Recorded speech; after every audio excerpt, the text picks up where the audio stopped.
He manifested tens of millions of dollars, supercars, multiple mansions, and even almost an island. And then lost it all. But that was not the end. Our guest today, his story is a rags to riches story. And his riches these days include much more than external wealth. Stay tuned to hear about the power of the mind to manifest what we need, not just what we want, but what we need in our lives. Raw, uncut, and unapologetic. Welcome to Men Talking Mindfulness. There you go. It is raw, uncut, and unapologetic. Sometimes I hit the wrong key on my keyboard here and we fuck up like that. And that's how we roll. And our guest today, he is raw, uncut, and unapologetic himself, Dr. Jim Doughty. He's going to be here with us talking about that very thing, about how to manifest, how the power is that, how the power of the mind allows us to manifest what we need. So you might remember Dr. Doty from our first episode, or rather our previous episode, on that best-selling book, Into the Magic Shop. Well, this time we're going to discuss manifesting in his latest book, Mind Magic. There it is, the neuroscience of manifestation and how it changes everything. And trust us, it is jam-packed, and I mean it is dense. There it is again. Now, Dr. You get Doty, the whole. I'm sorry, not holding it up. Sorry, I'm trying over here. I feel like the weatherman. We've got yes, exactly. For myself and Will, we're neuroscience nerds, and we dug this book. And if you're into that space, you're gonna love it. It's got all those juicy neuroscience terms and explanations of all the different networks and everything else. You're gonna love it. So with all that said, welcome, Jim. Great to have you back on the show. Yeah, I actually now I recognize you too, and I'm wondering why I'm here. But but I still love you. I want you to know that, and I have compassion in my heart for your failings. So. Thank you, and our shortcomings, please. There's probably going to be many. Yes, especially you, Will. Your shortcomings. I know. So. It's okay. I went through your compassion course to try to relieve some of my some of my shortcomings, and I overcome some of them. But I feel like I'm going to have a lot more today. So we're going to discover more. Yes, all of us have shortcomings, and some of us have longcomings. So we have to live with the gifts we've been given. That's right. Exactly, and we've been given a bunch. Just for everyone out there, hey, if you want to keep in touch with everything Men Talking Mindfulness, you can simply get on our text by simply texting MTM to 33777. Once again, simply in the comment or the comment field, or what do they call it, John? The message field, text or put MTM, and then the number is 33777, or head to mentalkingmindfulness.com. You can become a sponsor of our show. We also have coming up this fall 2 live virtual meditation courses, one on Tuesday nights at 6 p.m. starting on September 10th, and the second one is going to be on Sundays at 10 a.m. Starting October 6th. So head to mentalkingmindfulness.com to be a part of that. And you're going to be hearing more of that as well.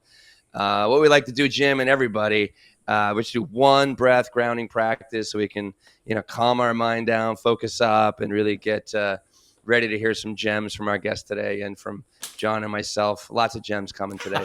But let's just exhale out fully through your mouth. Get really empty. Maybe close the eyes if you like, and take a big, full, filling, satisfied breath in through your nose. Deeper breath, a little more. Hold that breath for 3, 2, 1, and let it go out. And drop really deep into your feet, deep into your seat. And thank everybody for being here. Thanks for sharing our podcast. Thanks for helping us grow. And thanks for becoming more mindful. Jim, great to see you. Congrats on the book. Yeah. Please don't interrupt me. I'm breathing, so I have about 30 more minutes here. So we're done with that exercise. Okay. Then I'm back with you now. Yes. You're back. We're going to talk about your book. You're going to talk about your book today, Jim. My Magic, just to get you to focus here with us today. You're treating me as if I'm a presidential candidate now. Well, I just want to make sure that we're on the same page. Okay. I have my cue cards, and my staff are over there telling me what to do. So hopefully you have your security team too. All right, so let's talk Yes, about. I'm not sure how good that was. Well, we won't head off into that direction. Yeah, Let's that's talk right. about my book. Let's talk That's about good. Yeah. my book. Well, let's talk about Yeah. both books. So last Yes, time we had you on to talk about Into the Magic Shop. Now we've got you to talk about Mind Magic. What's the connection between the two? I mean, obviously Will and I read them both, and there is a lot of overlap. But for our audience, for our listeners, can you explain the connection of the two? sure. So the first book was a memoir. It was not an autobiography, and those are different. Memoir, of course, focuses on highlights or critical periods in an individual's life. And the memoir was also combined with neuroscience and contemplative practice or meditation types of practices. And like any book, you can't be have every detail or every aspect. So it was a combination of these different things. But from the book, there were a number of comments that asked for more information about this concept of manifestation. And as I'm sure you can appreciate, the term manifestation has been used in sort of the modern lexicon, but it has been used in a way in which it is promoted as a mechanism to get what you want. And what I mean by that is that it is associated with a lot of what I would call woo woo and Mm-hmm. pseudoscience. But sadly, it's also focused on, unfortunately, what has become a common narrative in Western society, which is success is equivalent to money, power, position, and that is equivalent to happiness. And you have books such as The Secret and others that promote this narrative of I want, I deserve, I am entitled to. And if I just put positive energy out into the universe will respond to my positive energy and reward me to get all the things that me, deserve, want, or are entitled to. As I know both of you know, and many of your listeners, when you get the things that you often think you want, you realize that actually it's like a type of food that has no sustenance. On the Mm-hmm. one hand, you're happy you've gotten the food, you feel good, but then when you start consuming it, you still are hungry. And I think this has been the problem for so many people because all of us have a hunger, a need, an emptiness inside that we all wish to fill in our lives. And that actually relates more to meaning and purpose. But this is where the confusion is. And certainly the narratives promoted by our consumer society have put that on its head and have actually made a lot of people very unhappy. Well, let's well, let's just dive right into. I mean, you're a neuroscientist, right? And so let's get into the brain, right? What I really enjoyed, and I've been talking to a lot of my friends and family members about, how excited I am to have you back on the show, and how wonderful your book is, and how what it does exactly what you said. It kind of unwraps the woo-woo-ness behind manifesting, because people hear manifesting like whatever, that's just a bunch of crap, or they think about The Secret, like you mentioned, which is like kind of the empty carbs diet to manifesting, right? Instead of really putting in the work, right? And really, you got to really do the work in order to like access, these deeper parts of our mind, and our emotions, in order to really make things happen in the world. So why don't we break down, for our savvy listeners out there, the four major parts of the brain that is involved in manifesting. Sure. You sure you want to go there right now? If you want to go somewhere else, Jim, you are our guest. We can go Oh, there, okay. or if there's Well, something else, by all means. Well, let me help you run your podcast and organize it a little bit Okay, for you. thank you. Since clearly you're unprepared, damn it. Yeah, exactly. Well, I don't even remember the name of the book. Yeah, exactly. Therein lies the problem. Well, are you going to run for president now? Oh, I'm sorry. I'm sorry. I'm qualified. Yeah. Clearly. Well, anyway, so I think the first thing we should do is to define what I mean by manifestation, because Yes. if we don't define it, people may have different Great call. perceptions or views. And yes, I know it's a great call. Thank you for noticing that. Yeah. I'm just going to have you guys laughing the whole time. Okay. But what I mean by the term manifesting is the ability to embed an intention into your unconscious in such a manner that it has the greatest likelihood of actually occurring. And you notice I'm very specific about that because there are ways to manifest or utilizing some of these techniques, but you have to be careful what you ask for. And while you may not necessarily be in the complete right mental state, you can still manifest things that at the end of the day are not good for you. So you have to understand that caveat a little bit. Also, people need to recognize all of us are manifesting every day. I mean, that is sort of the nature of living. You see something you may desire, want, or feel is important, and you put it into your head, but you don't necessarily put it in a way that it increases the likelihood of you having that desire or intention occur. Uh, so I think that's really an important point. But also, you have to, if you will, start at the beginning. And what I mean by that is, as I said earlier, all of us are manifesting all the time. Most of us do it very ineffectively.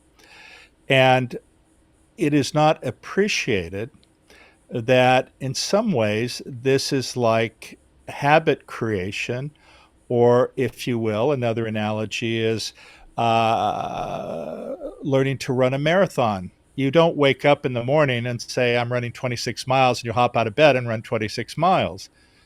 You start out slow, you do it over and over again. And then as you gain confidence, strength, and you embed this repeating habit, it strengthens those pathways, and then that increases the likelihood for them to occur. It's not like one and done where, okay, I got this idea. There, I want it. Thanks. Talk to me later. Tell me when it shows up. It doesn't work that way. The other aspect is I mentioned also all of us are manifesting, but you have to also reflect on what you have manifested to date.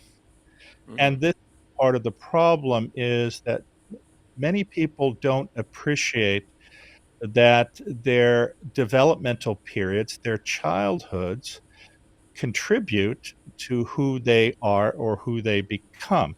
Now, this can be for good or this can be for bad. As an example, if you have a caregiver, a parent, who is abusive to you, whether physically, mentally, sexually, and then afterwards comes and says, I love you, then what gets embedded into your head is this confusion about what love is. And this is why, unfortunately, you see people who repeatedly end up in relationships that, in many ways, repeat the patterns that have been embedded into them. As an example, someone may say, I don't understand this. I'm going through my third divorce. It seems as though I married the same person over and over again. And that's because they don't understand the patterns of behavior or the habits actually that have been created by repeated behaviors during especially critical periods of childhood development and bonding and attachment.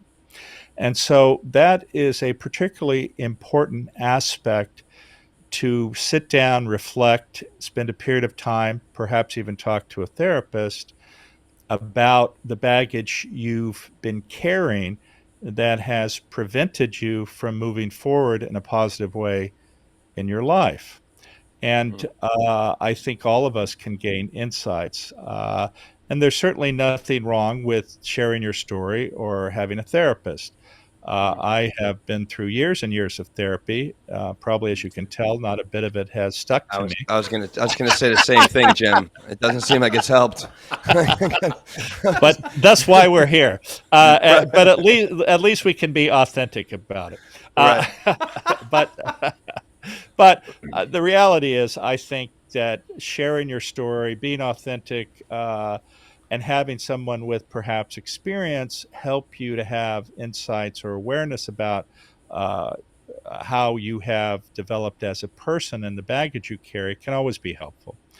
Uh, Yeah. so I think that is the first thing, to understand Yeah. what you're already carrying in terms of the baggage that determines almost every decision in your life, whether it's a job, whether it's a partner, whether it's even how you see the world or interpret outside events.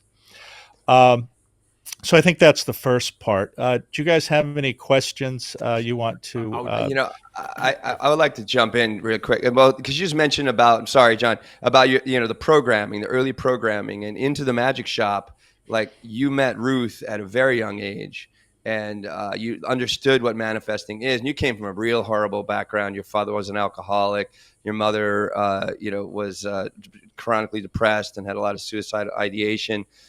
So like, it sounds like you were influenced very. How old are you when you met Ruth? I think it was 9 or 10. No, I was 12. 12. Okay, yeah, and yeah. So like, so this did this help? If you didn't meet Ruth, I don't know if we'd be having this conversation today, because like, you really took on during those 6 weeks that you worked with Ruth. I believe it was 6 weeks, like, to really did the practices and really obviously had a massive impact on your development. I mean, to where you are today. That's very true in many ways. And I just want to emphasize that while my background was very challenging, I don't in any way mean to imply mine was the worst that can happen, because there are people whose backgrounds are much, much worse than mine. Yeah. And also, even people, and I grew up in poverty, but even individuals who grow up in privileged backgrounds by wealth, class, position, also can suffer extraordinarily deeply and carry just as much baggage as if you grow up in poverty without privilege. But that being said, the challenge, and one of the reasons we're here also, is because while I diligently practiced what Ruth taught me, I was not at an age to understand everything. I had limited self awareness. And I clearly was looking at what I wanted or what I thought I needed through the lens of a child in poverty. And that translates to something far different than where I am at today. At that time, I thought what was important related to what I had said earlier and the false narrative of The Secret. I wanted a mansion. I wanted to be a doctor, not that I wasn't interested in helping people, but so people would look at me and say, he's a doctor. And the societal admiration of such people. And I wanted to drive a Porsche. I wanted to have a Rolex watch, all these external signs of quote unquote success. And ultimately, I did achieve all of those through the techniques that I was taught. But at the end of the day, that really wasn't what I needed. But the other side of it, of course, is she taught me, and this was during a period where the term mindfulness or meditation or neuroplasticity were not even in the lexicon. So what that resulted in, though, understanding that, what she taught me, though, gave me the understanding of the limited beliefs that I had created for myself and liberated me from those, with an understanding that my mind had the ability to change everything. And that was the greatest gift she gave me. Ultimately, that has allowed me to be with you today, and hopefully has allowed me to, through my actions, have a positive impact on individuals. Oh, absolutely, it has. And for our audience who may not have read Into the Magic Shop, one, we recommend that you do. Two, just to catch you up on who Ruth is, Jim, when he was younger, he walked into a magic shop looking for a magic thumb. Oh, And the lady yeah. behind the desk Hey, was it's right here. the lady I behind got the it. I desk, got it. if I remember correctly, is the mother of the owner, but she didn't know anything about magic, but she wanted to introduce Jim to the magic of mindfulness and meditation. Walks him through a program, promises him if he comes back every day, she's going to teach him something that's more magic than anything else in the shop. He goes back every day, learns about mindfulness and meditation, and it helps him a lot, but he doesn't truly learn about he forgets, rather, he does learn, but he forgets about opening up his heart. And that's the piece that a lot of Into the Magic Shop is about, and being open to that. Now, that all said, I want to come back to what you talked about with imprinting our intentions, what we would like to manifest on our subconscious. And in the book, you talk about the iceberg effect. Why is imprinting it on our subconscious so important? And with the subconscious being just that, subconscious, how do we go about imprinting those manifestations on it? Well, let me again give a little further definition. Please. We're ill-prepared, Will. Ill-prepared. Yeah. I'm fucking prepared, man. I have notes. I outlined the book. I don't care. I'm a little embarrassed. However we showed up. My point is to embarrass you repeatedly on Thank your you. own show. I'm already read. That is the gift that I have.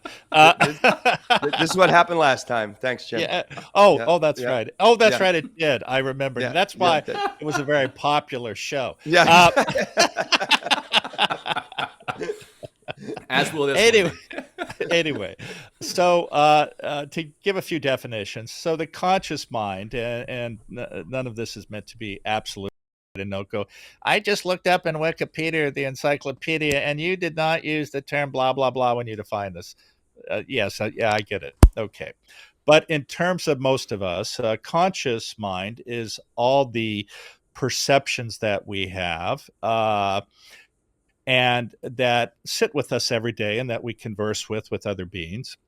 The subconscious are related to thoughts, emotions, and feelings that we actually have access to, but are generally not thought of always on a conscious level. And then the unconscious is that part where actually the vast amount of information that comes from our sensory organs, because remember, our sensory organs define actually our existence and even who we are. But 99.999% of that information that comes in through our sensory organs are utilized by our unconscious mind to maintain what we call homeostasis, or a functioning of our body systems, which have to be highly, highly regulated for us to survive in our world. So those are sort of the differences there. There are also deep aspects of who we are that are actually embedded in the unconscious, but most of that definition of who we are is more in the subconscious. So I think those are important distinctions. So getting back to that, Will, what was your question? Because in my own dementia, I already forgot what it was. It was, well, there's a couple of things that they're kind of running up against here that I think our audience is really, it's important for them to know. And like kind of what you're alluding to in some ways, well, let's just get into, I think the 4 parts of the brain that are most heavily involved in, well, not all of it manifesting, but like we need to quiet some down. We need to wake some up. We need to influence others by practicing on a regular basis. So like, sure. Let's get in there. I would have added something else, but we'll go ahead and get there just for you, Will. So basically, that's okay, Will. I get it. It's going to come out. It's all going to come out. Yeah, it's all going to come out. Anyway, where were we? So one of the things that a lot of people don't appreciate, one is, as I said earlier, actually the power of the mind, but our ability to embed something into our subconscious. And most people obviously are not thinking on that level, so they don't appreciate it as a technique that one can learn actually to embed it better. And again, it's getting back to, you don't start running a marathon the day you wake up and say, I want to run a marathon.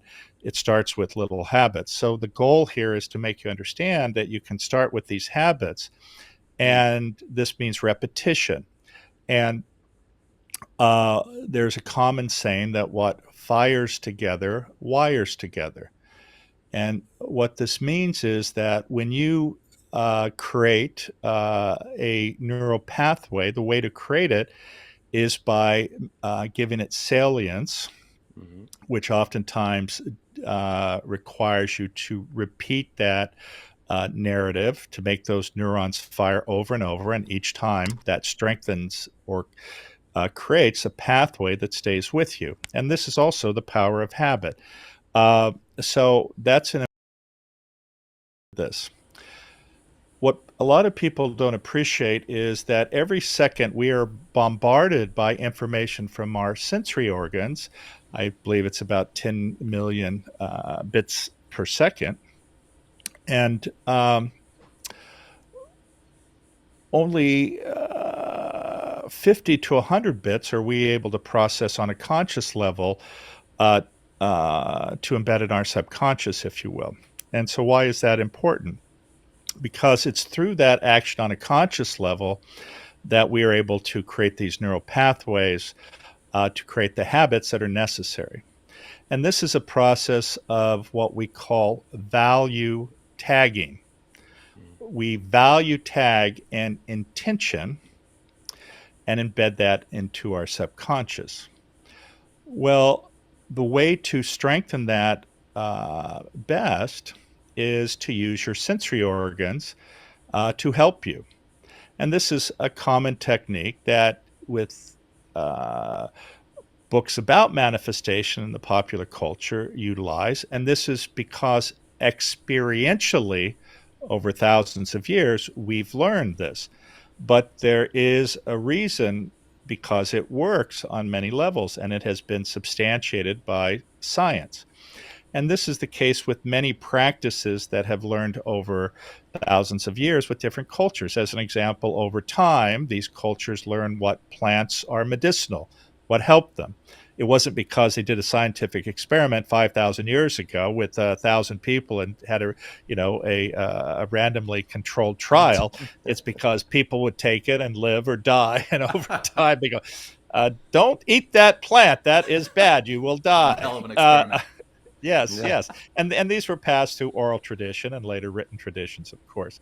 And this is the nature of how manifestation has evolved over thousands of years. But the point being is that when you use your sensory organs, as an example, you make a list of your intentions or write down that intention. You read that word aloud. You read it silently. You repeatedly write it down. You close your eyes and you see yourself in that position. Each of those actions is a method whereby you value tag that intention so that it gets embedded into your subconscious. So that's a critical part.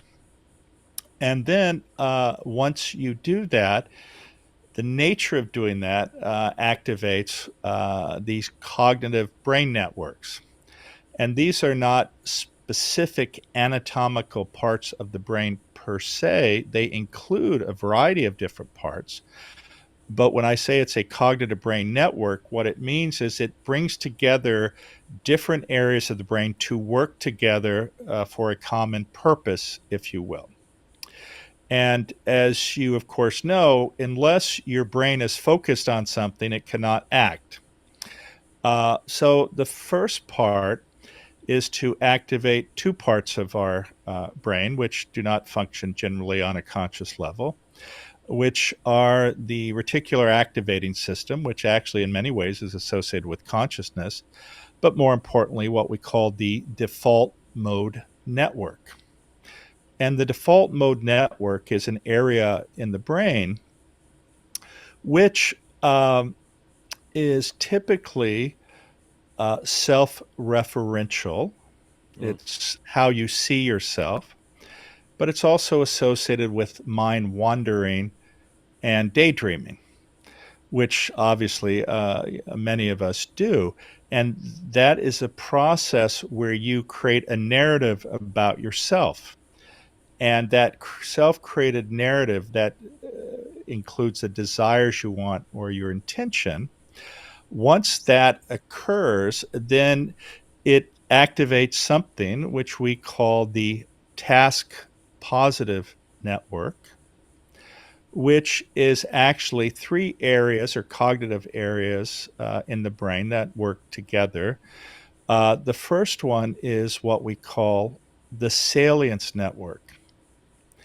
And an analogy that I use in the book is that you define your intention and you put it in a file and then put it into a filing cabinet. So you have made that intention salient, you've made it important. It has a place where it sits, that it's always there saying, I'm in the file cabinet, I'm important.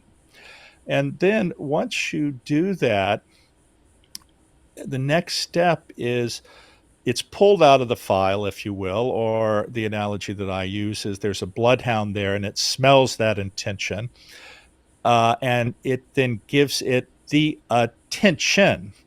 And what I mean by that is that we have not only the salience network, we have the attention network.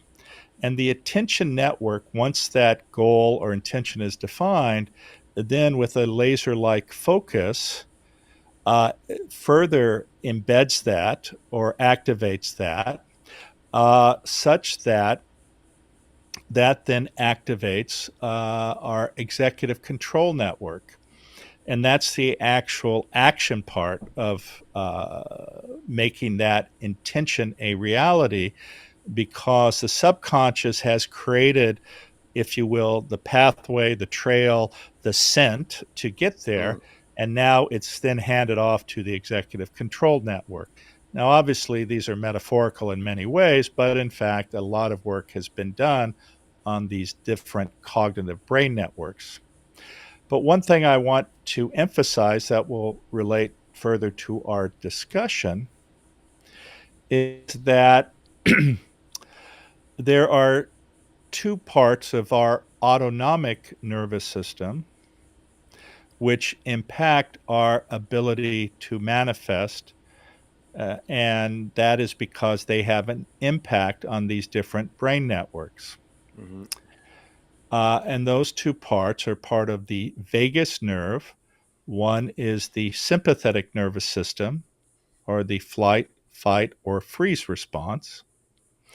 And the other is the parasympathetic nervous system, or the rest and digest system, which is a term commonly used. And I would argue that you could put these in the context of a fear mode versus a love mode. And what I mean by that is when you're anxious, stressed, afraid, that actually decreases the ability of certain cognitive brain networks to function. And the reason is because if we are in survival mode, we do not want to have 50 different options about what we're going to do to survive, because the way it evolved in us as a species is that you make a lightning-like decision, because our DNA has not changed in the last 200,000 years from when we were on the savanna in Africa. So grass moving would imply that there was potentially a predator. This would activate this sympathetic nervous system, this survival mode. An immediate decision would be made, and you would hopefully run away or climb a tree and survive. And if you didn't, we probably wouldn't be having this discussion. But my point being, it was meant to get kicked in, then come down to your normal baseline level. And your normal baseline level, where your cognitive brain networks function their best, as well as your physiology, is engagement of your parasympathetic nervous system. And that's where we're meant to live. We are open, we're thoughtful, we have access to our executive control network, which is associated with prior experiences and memories. And it gives us a whole variety of options of what is possible, not the one that is most likely to allow us to survive. So they're quite different. And this plays an important role in terms of our ability to manifest. And it's not to say that you cannot manifest being in a fear mode, which many people try to do, but the most likely way for you to manifest and the most likely way to have your brain networks function is when you engage your parasympathetic nervous system. And as you know, the very nature of mindfulness, or the breathing exercise that we did earlier, is to shift you from engagement of the sympathetic nervous system to engagement of your parasympathetic nervous system. And again, when that happens, magic happens. And what I mean by that is when you're in the mode of the rest and digest system, you're open, you're thoughtful, you're generous. Those parts of your brain that are associated with pleasure and reward are activated because you are caring for others. You're looking through the lens of how to be helpful. And as a result, your pleasure and reward systems are activated by neurotransmitters such as oxytocin, which many of us call the love, bonding, nurturing hormone. And just as importantly, your physiology also works at its best. There's something called heart rate variability that some of your listeners may know. And heart rate variability is important. Now, many people confuse it with heart rate. And the difference is as follows. Each of us can have a heart rate of 60 as an example. If you are stressed, anxious, or have activated your sympathetic nervous system, you actually get a decrease in your heart rate variability. And what I mean by that is that the interbeat time, or the time between beats, stays consistent at about once every second. If you have engaged your parasympathetic nervous system, actually there is variability in the heart rate, which increases the more calm you are. And that variability, as an example, could be a heartbeat of every 8/10 of a second versus, let's say, 1.2 seconds.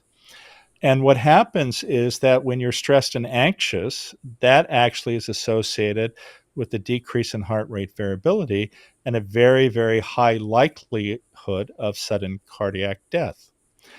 But other effects on your physiology relate to, as an example, cardiac function itself, your blood pressure, the expression of inflammatory proteins, which are associated with a lot of chronic disease states.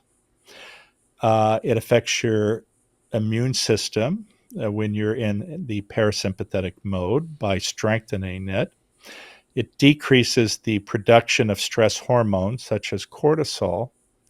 So all of your physiologic processes work at their best if you can be in the state of mental calm.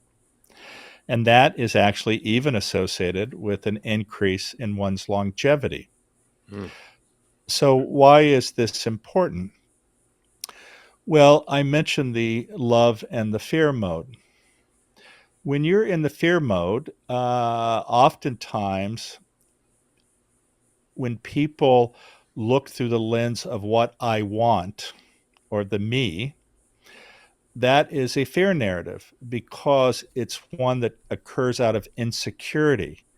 It occurs out of a belief that you want external affirmation from others to make yourself feel okay.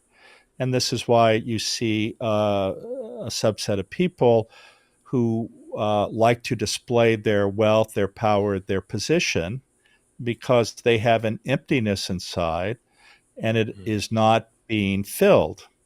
And as much as they try to demonstrate that they're okay, and which oftentimes is to hide insecurity or shame, no matter what anyone tells them, they will never get what they want.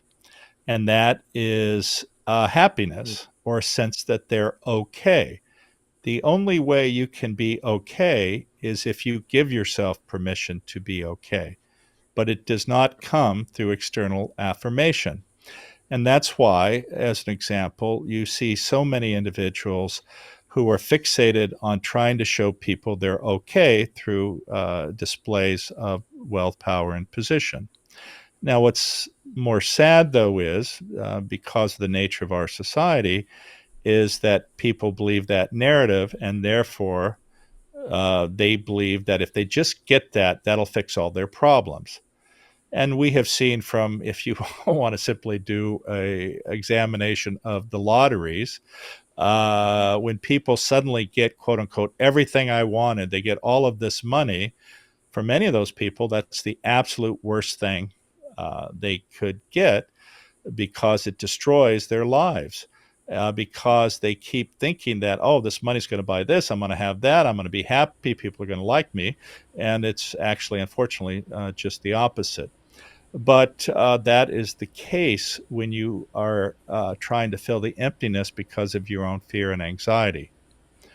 Conversely, when you connect with others, when you care for others, when you look through the lens of how can I be of service, how can I be helpful, this is how we evolved as a species. Because if you look at our quote unquote nuclear family, if you will, unlike other species, we don't run off or into the jungle or the forest fully whole, ready to survive. Our species requires us to be cared for 10 or 15 years.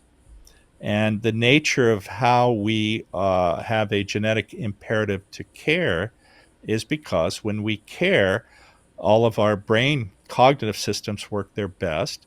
We are rewarded for caring by the release of different neurotransmitters or hormones, such as oxytocin, which makes us feel good about ourselves and feel good about caring.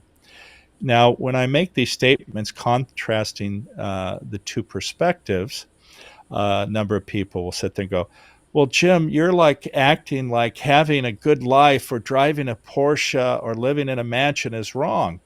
And that's not what I'm saying at all, because I have many of those things. But the difference is, if all of those things go away tomorrow, in no way does that change how I see myself as a human being, how I love myself, how I accept myself. Nothing changes. They're wonderful while I had them. I thoroughly enjoyed them, but my view of myself and my view of the world does not change if I don't have them. Conversely, you get people whose whole lives are centered on that.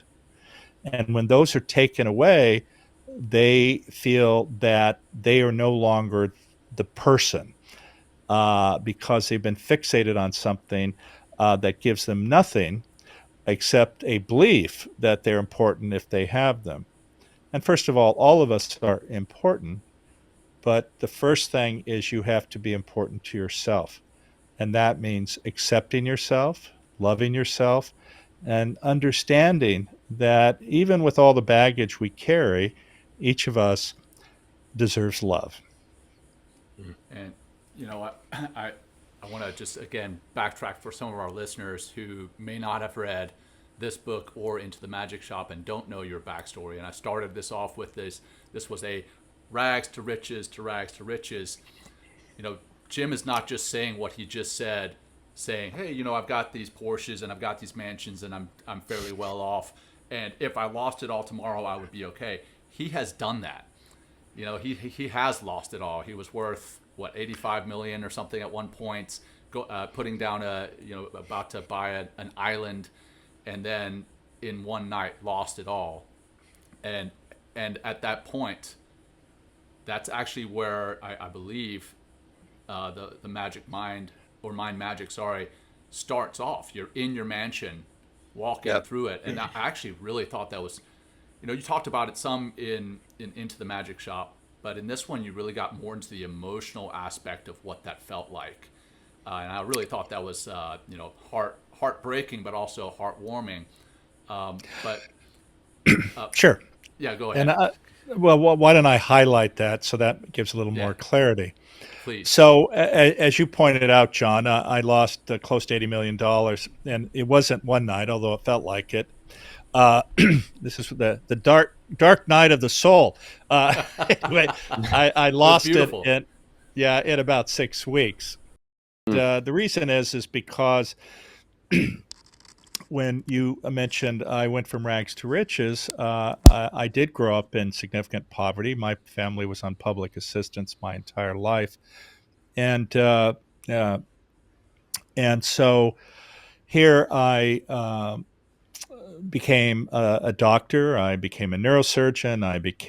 I was in the army for 9 years. I became a successful entrepreneur. I was a professor at Stanford. Uh, I was living in a mansion in Newport Beach, overlooking the ocean that was filled with everything one could have. I had a Porsche, Ferrari, a Range Rover, Mercedes, BMW in the garage. I had a penthouse on the top of a building in San Francisco. I had owned a villa in Florence overlooking the Ponte Vecchio, and I was buying an island in New Zealand when all of this came crashing down. Now, the interesting thing about that is that here I was dating very attractive women. Uh, I was flying around in private jets. I was hanging around with the cream de la cream of society, if actually they are, which, but that was their self perception and mine at the time. Uh, and uh, and the interesting thing about that is that many of my friends said, "Man, you've made it, dude. You have everything. This is fantastic. If only I could have that for a few minutes, it would be great." And the reality was, I was never more miserable than I Mm. had ever been. Here I kept climbing these mountains and was at the top standing saying, I made it, I did it, look at me.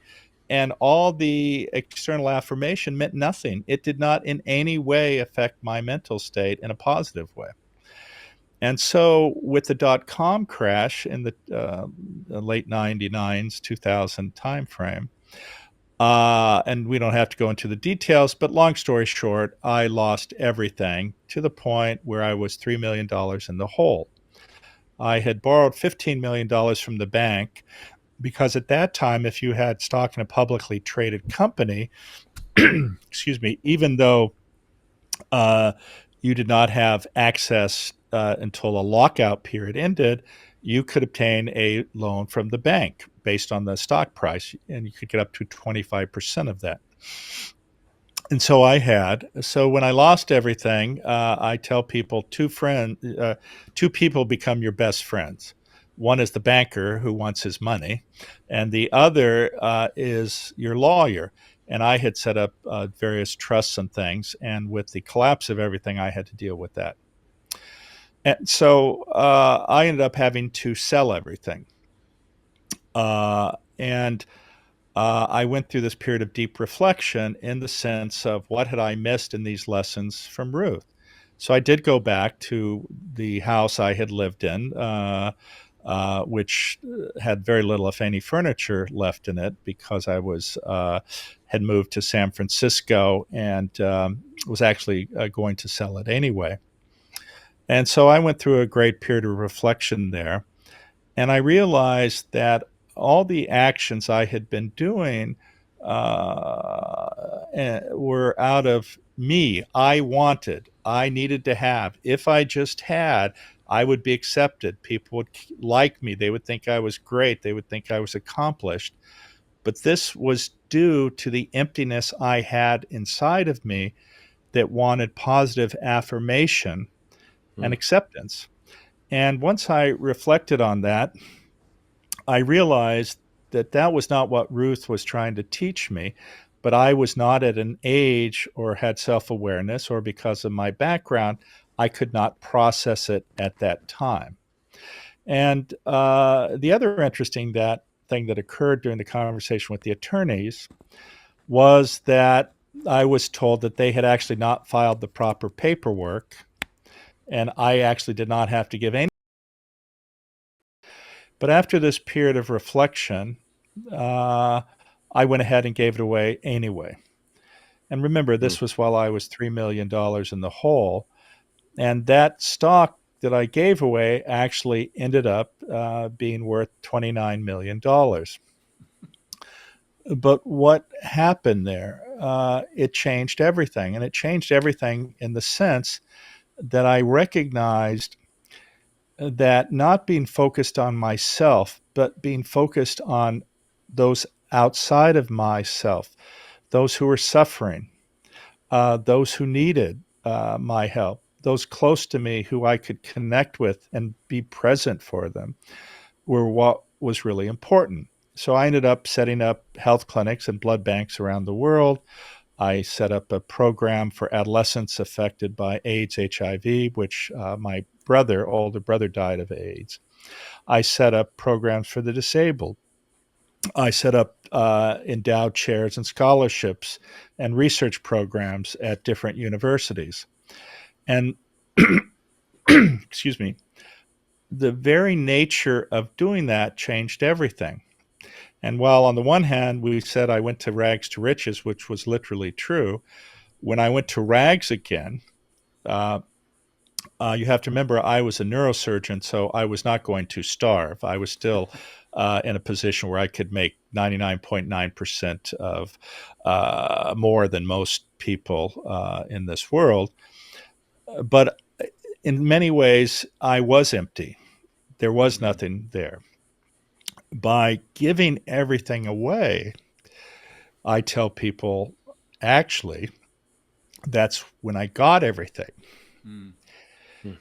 Because it gave me the insight and the awareness of what was important. It gave me the insight and awareness that connection to others, being of service, looking through the lens, realizing that all of us are suffering, is actually the most powerful thing we can do to fill the void that I was talking about. This is what gives our life meaning and purpose. And it also effectively is a health tonic in the sense that it increases your longevity and makes all of your physiology work its best. And that changed everything. And so, as an example, it allowed me to fund the center that I run at Stanford, which examines the neuroscience of compassion, empathy, and altruism, of which the Dalai Lama is the founding benefactor.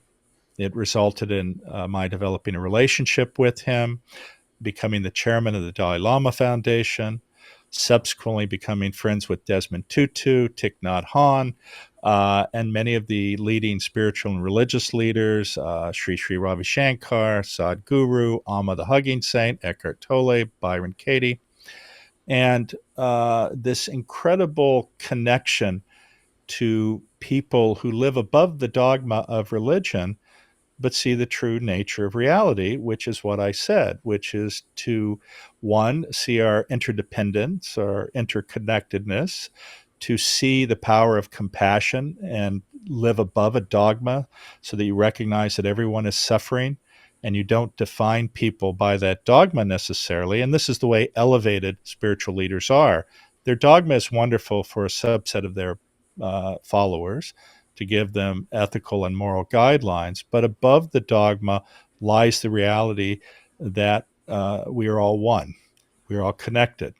And those relationships, interactions have really been one of the greatest gifts. And that's what I say. That is the true riches, which is understanding our purpose and meaning, which relates to connecting with others. And when you do that, you change your vision of what you think you want and recognize what you really need. Yeah. I want to talk really quick about what one piece that you mentioned there is recognizing when you were again maybe I misused that term, but rags to riches, back down to rags, but in a way that most people would say, hey, this isn't rags. But when you're at that point, you realized, you know what, there's more to life than this. I need to be able to serve others. And in the book, you talk about, and I'm going to forget her name, but she was a young lady from Sri Lanka. Her family had come over, and they Anula. Yes. they put a lot of pressure on her to become a doctor, but she was struggling with the entrance exams to medical school, and then was struggling, I believe, once she got there, or maybe before. But then you mentioned in the book she kind of changed her mindset, and rather than trying to manifest doing well on her exams or doing well in school as a whole, she manifested, I want to become a doctor because I want to serve other people. And you talk about in the book how important that piece is in manifesting. Now, I'm not saying that we should say, well, I want to be a millionaire, so how can I become a millionaire through serving other people? That shouldn't be the end state. But by serving other people, we can, in fact, manifest a lot of these things into our lives. Can you talk about the importance of that serving others? Sure. No, and I think she's an excellent example. So she was a young lady who, family, because of the turmoil in Sri Lanka at the time, and they were middle class, if not above middle class in their country. They came here, and what happens, unfortunately, to so many immigrants is they realize that the roads are not paved with gold. And her mother had to take a low-level job in a nursing home. Her father, I think, drove a taxi. And you can imagine how demoralizing that can be also if you've been in a reasonable position in your home country. And many of us, our sense of who we are oftentimes relates to our profession. But her parents placed an inordinate amount of pressure on her to become successful, to become a doctor, which is common in many cultures outside of the US as well. And so she felt that the pressure was on her because she not only had to become this thing, which defined in her parents' eyes, but this was also critical uh, to their survival as a family. Uh, Mm. so this immense pressure she was putting on herself actually caused her to fail because it Mm. was through the fear mode. If I don't do this, this is going to happen. Oh my goodness, I have to do well on this test. As a result, she could not concentrate. She could not function. She was in many ways paralyzed. Now, the way she contacted me, and I have to say this has happened multiple times, is many students who want to go to medical school who've been rejected many times more than once read my book and they say, oh my gosh, he has the answer here, and reach out to me. And while I can't respond to everyone who does that, in this case I did. And I spent a period of time working with her and made her understand that if she wants to be a doctor, it doesn't matter what her parents want. It doesn't matter that she has this pressure. What she needs to focus on is, what does a doctor do? A doctor helps people. And she understood the change in perception that was ultimately necessary. She wanted to be of service, not to appease her parents' desires. And the change in her mindset was actually profound. It allowed her to no longer be focused on failing her test, but to be energized by the thought of becoming a doctor to be of service and help people. Long story short, she ended up doing very well on her exams. I also wrote her a letter of recommendation. She ended up going to medical school. She's now graduated from medical school and is in a psychiatry residency and doing very well.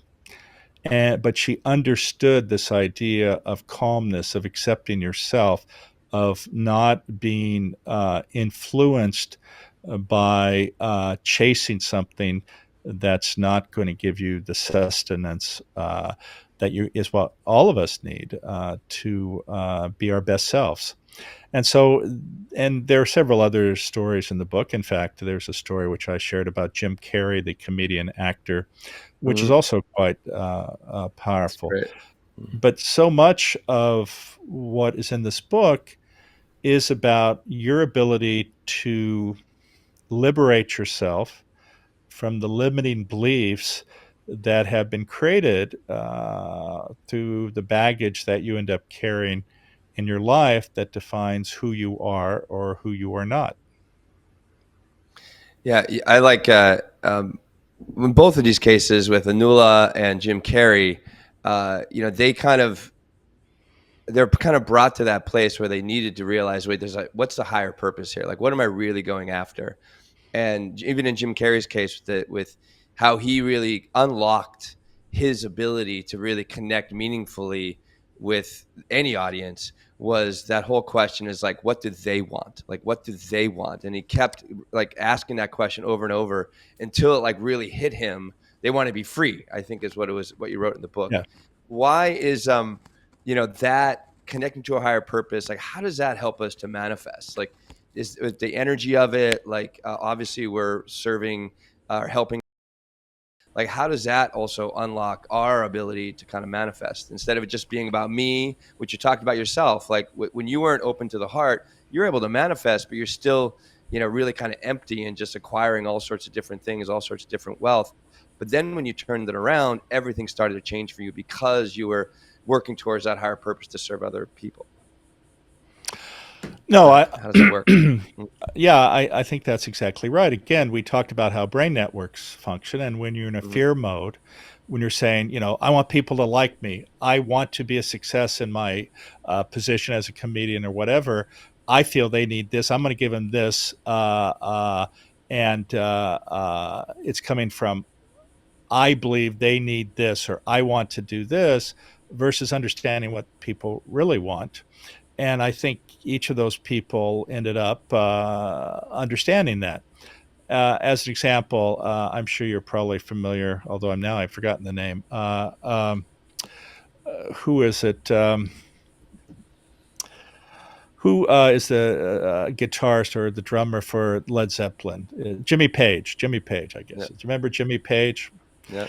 There's a great story about, there's a great statement that he made, which I think is relative to this. He used to go out and play, during his concerts. Well, we're 20 or more years down the road from Stairway to Heaven, right? Yet every time he went out, what that everyone wanted to hear? And it was Stairway to Heaven. And he would actually get quite angry because he'd say, I've done all this new music. It's fantastic music. Why do they keep asking for this? I hate it. I hate it. I hate it. And, but then he had an epiphany. And the epiphany was that there's so many people whose that song had profound meaning associated with, whether it was meeting their wife, maybe it was getting a new job, maybe it was some other profound experience that occurred in their life, which they associated in a very positive way with that song. And when, of course, that song was heard, it put them back into thinking about this and the power of it and what happened in a positive way in their lives. And once he realized this, that dissipated his anger, right? Because he realized that his purpose was actually to be of service. It wasn't to sit there and say, I just wrote this song, listen to this song, I wrote this, or it's about me. It was about, wow, this is what you need. I recognize that, and I'm happy to share that with you. And I think this is very much aligned with pretty much every story actually in the book. Yeah. And that's why we're doing this, Will, is because Yes. our people need this. And that's why you are here, Jim, because our people need this. It's true. It's true. Why don't we switch into, go ahead, Jim, if you're going to say something. No, I was just actually trying to see if I had something scheduled here, because I was probably going to get a ping from somebody going, you're like 20 minutes late for blah. But it turns out that we have some time. So don't Okay, worry. well, why don't we do this? Because we talk about mindfulness, right? And what's important about mindfulness is directing our attention, right? So I'm going to read from your book for a second, Jim, and we're going to talk about gambling with our attention and how important our attention and therefore our intention is so important. And you say, much of the time we go through life feeling things are happening to us, not motivated by us, and certainly not occurring for us. this feeling of being passive participant in an experience is like being the passenger in a car that someone else is driving, either with no intended destination or towards a place that will inevitably cause us pain. Um, so, you have so many practices throughout the book that I'm gonna start using immediately, just to like, I want to just manifest more of the great things I'm already doing, but get very clear about how I'm going to do that. So why is our attention and setting intentions, so important in this process, and what does that look like? Well, again, we have a tendency. I mean, on the one hand, I say we're manifesting all the time, but the Yeah. other side of the coin is that we are also just wandering around all the time without intention and purpose. And of course, your brain is lazy and it doesn't always do what's best for you.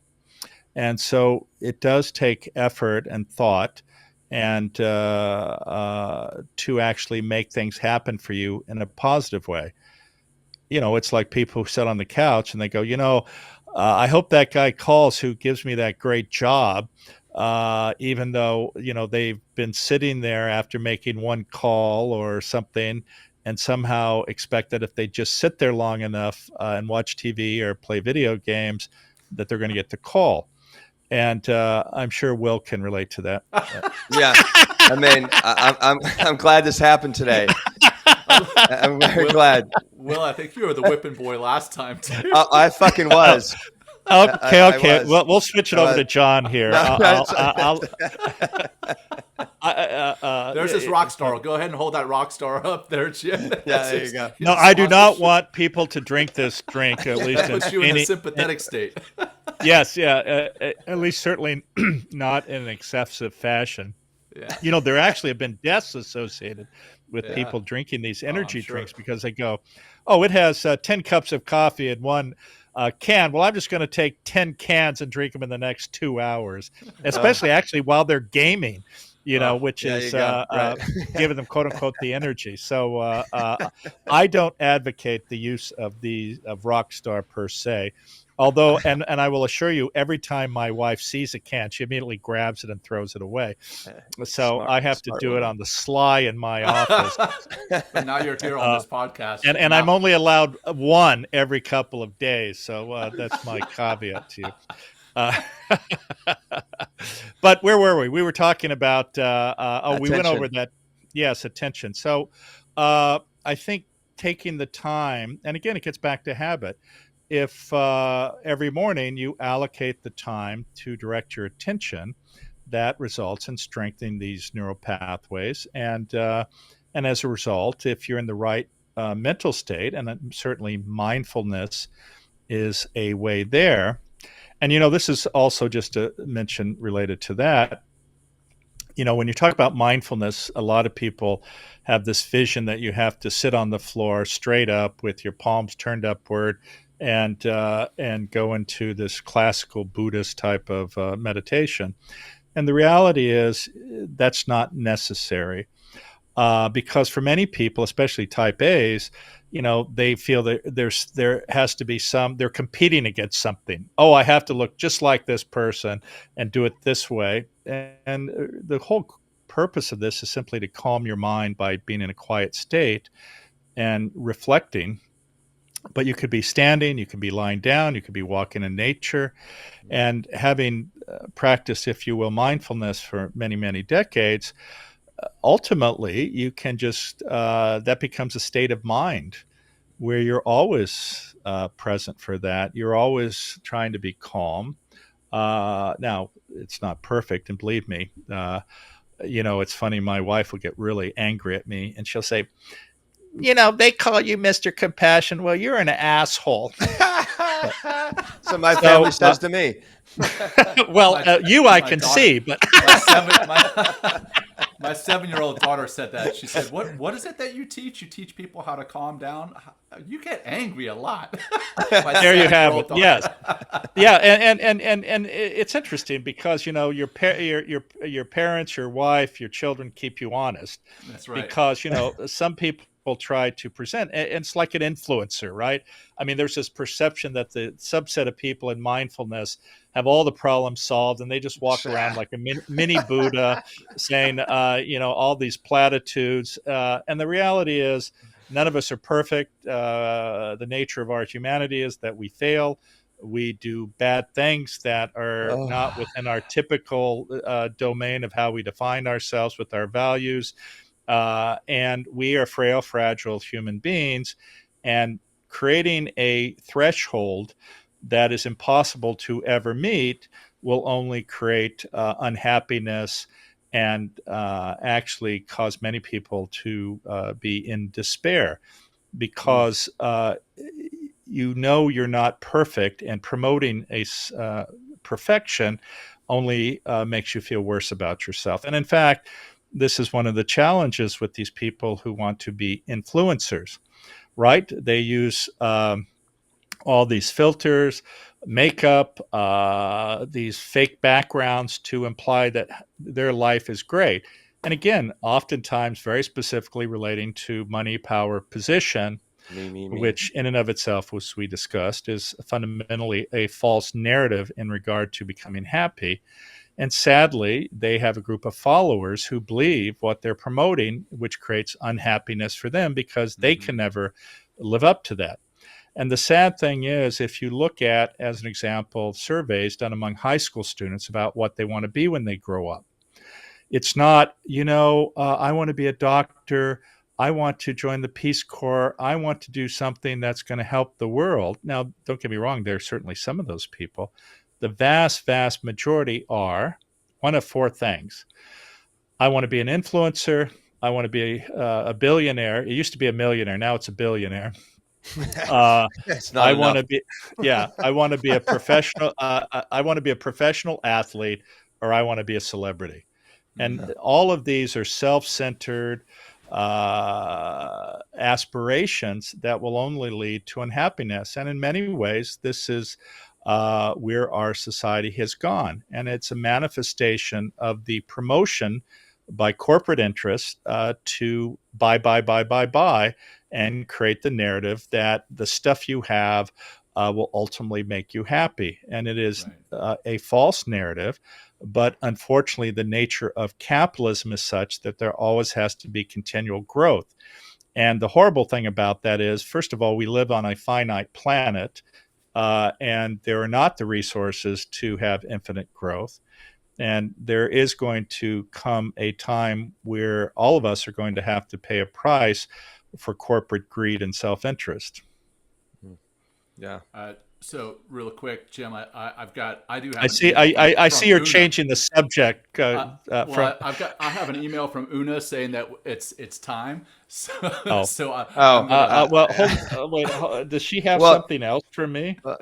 I gotta help wrap it up if we need to eventually, but. We have about 5 more minutes, whatever. Okay. 5 minutes. Okay. Well, so other than buying your wonderful book, both books, really, they're really great. And I got to say, Jim, I like your writing as well. It's tough for me to say that because I'm kind of not liking you right now, but you are a good writer.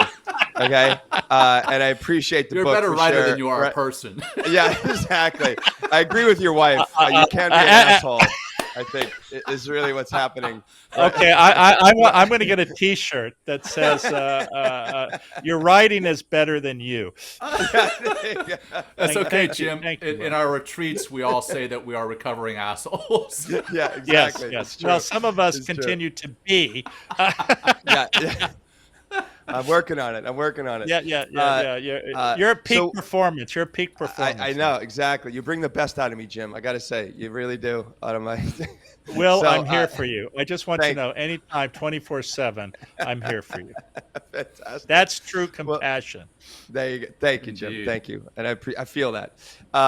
So other than reading your book, and you have a lot of different practices in there, what is the best way to get people to unlock their ability to manifest, through all the wonderful work that you put in this book? Actually, to understand that possibility exists for everyone. Oftentimes people get in a state where I've done everything, it's not possible, I cannot. And this is where limiting beliefs are created. Once you tell yourself, I cannot, by its very definition, it is not possible. And I try not ever to say I can't. What I say is it may not be the right time, Yep. et cetera, versus saying I can't. So I think that's very important. Uh, Unfortunately, negative self-talk, which is one of the things that limits us, and it's always with us, but we can sort of decrease the loudness of that radio plane or decrease the occurrence by positive self-affirmations. And this is not in the context of spouting toxic positivity, but to understand how to accept yourself and understand that regardless of what you think of yourself, you're still worthy of love. And I think that's very, very important. You know, in the first book, I talk about the alphabet of the heart, but one component of that is E for equanimity.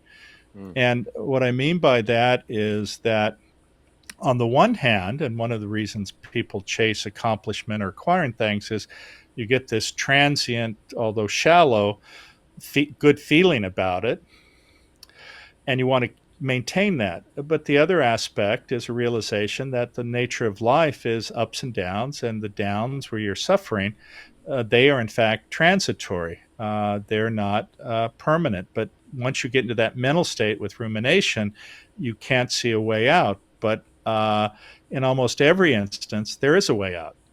And by having this evenness of temperament, it allows you to sit with both of these and understand the dangers of going too far with each, but having just a calmness about you. And you can train yourself. And that's what the power of the mind allows us to do with these different techniques.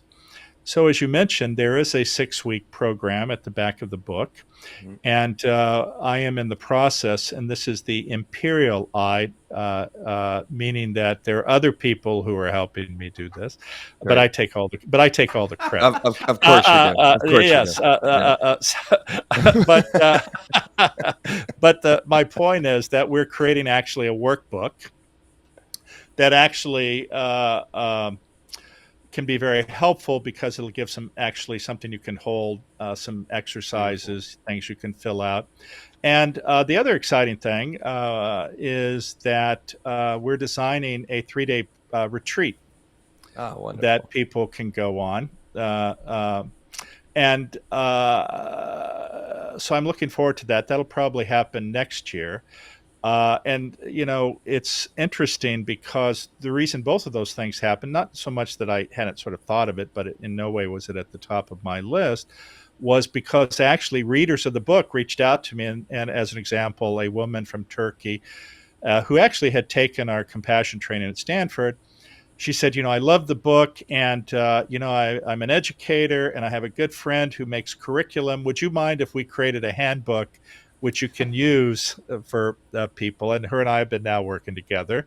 And then another person came to me and said, you know, I design retreats and things like this in the sort of the mindfulness space. And this book was so powerful, and I could see how we could do a 3-day program that would have all the components and exercises.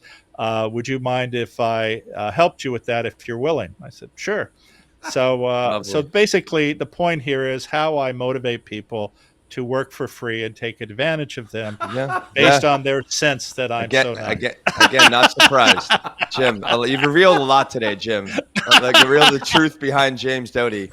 Exactly. Revealed on Men Talking Mindfulness. Well, you know, I have to tell, I'll end with one quick story. It's my wife's birthday coming up. And being the typical male, that wasn't at the top of my list, and I apologize. But it finally hit me, and I go, oh, shit. And, you know, what I usually do is I get flowers and some thing, which is very last minute. And even though I love my wife deeply, but I'm a typical husband. But anyway, so it was pointed out to me, and my wife's favorite band is Rolling Stones, right? Nice. And it turns out that there's a concert actually tonight with the Rolling Stones. And I wanted to do something special, but, and I can certainly buy tickets out in, at the very top where you can just, you need. Mick Jagger's this small. Yeah, right. I think he's there, although they do have big screens. But I thought I would try to do something special, and then I looked at the special quote unquote tickets, and they were very expensive special tickets. And so I wrote a thing on LinkedIn and Facebook. I said, "Does anybody have access who somebody might know that, might allow me to get these at a reasonable price?" And a good friend of mine actually ended up reaching out and said, "Oh, well, I know the person who actually manages their shows and stuff. Let me talk to them." And the woman sent me an email and said, "Listen, I'm happy to give you this link. It'll give you discounted tickets, and we'll give you VIP backstage passes." What? Manifesting Nice. Again. Yes, yes. But on the other hand, of course, this is also how you can inspire and motivate people and care for them, and they benefited from it, and then they feel a sense that they want to help you if they can. And I think that's the ultimate narrative of everything we're talking about, which is when you put yourself out there to care for people, you get rewarded.